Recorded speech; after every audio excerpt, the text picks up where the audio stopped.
तो भारतीय जनता पार्टी केवल चुनाव के समय में काम करने वाला दल और संगठन नहीं है। भारतीय जनता पार्टी के कार्यकर्ता वर्ष पर्यंत सामाजिक क्षेत्र में अपनी गतिविधियों के माध्यम से पार्टी का व्याप, पार्टी के प्रति लोगों की जनभावना बढ़े, इसके लिए काम करते हैं। इस तरह से वर्ष पर्यंत गतिविधियां चालू रहती हैं। इसी के साथ साथ में भारतीय जनता पार्टी सदस्य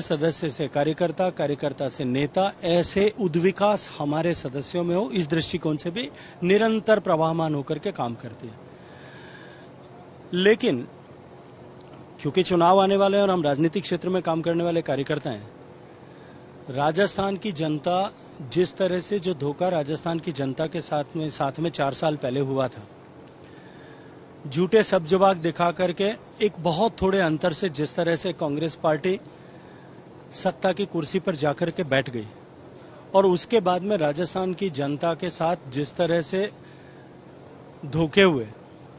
राजस्थान जिस तरह से हर एक दृष्टिकोण से पिछड़ता गया, राजस्थान जिस तरह से योजनाओं के इम्प्लीमेंटेशन में देश में फिसड्डी हो गया, राजस्थान जिस तरह से लॉ एंड ऑर्डर की सिचुएशन में सबसे खराब श्रेणी में आकर के खड़ा हो गया, राजस्थान जिस तरह से महिलाओं के प्रति अपराध की राजधानी बन गया, उसके चलते राजस्थान की जनता का जो दर्द है,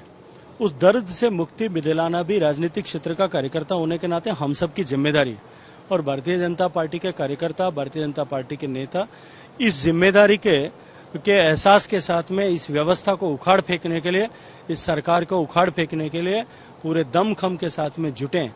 क्योंकि मुझे लगता है कि रणनीतियों की आवश्यकता नहीं है।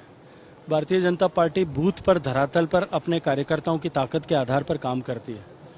जैसा मैंने कहा, पिछली बार वोटों का अंतर राजस्थान भर में 200 सीट में कुल मिलाकर के 0.5% से कम था। और वो क्यों था, उसको आज राजस्थान के लोग जानते भी हैं और उस गलती को स्वीकार भी करते हैं। लेकिन जब भारतीय जनता पार्टी जीतती है, चाहे 2013 में जीती होगी, चाहे 2003 में जीती होगी,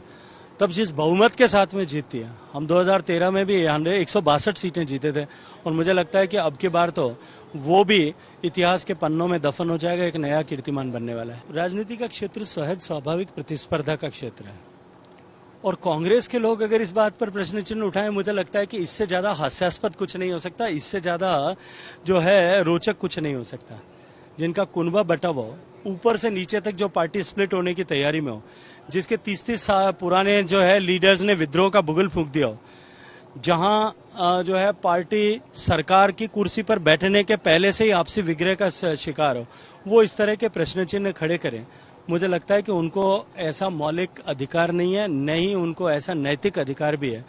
भारतीय जनता पार्टी परिवार भाव से काम करने वाली पार्टी है। सहज स्वस्थ प्रतिस्पर्धा रहो, हम सब लोग आगे बढ़े, हम सब लोग अपने दृष्टिकोण से आगे बढ़ने के लिए प्रयास करें, लेकिन एकता के सूत्र में एक राय होकर के हम सब जो हैं चलें, ये भारतीय जनता पार्टी का मूल मंत्र है और हम इसके साथ काम कर रहे हैं। नरेंद्र मोदी जी का चेहरा देश भर में नहीं, दुनिया में सबसे लोकप्रिय चेहरा है। भारतीय जनता पार्टी की सबसे बड़ी ताकत भी है।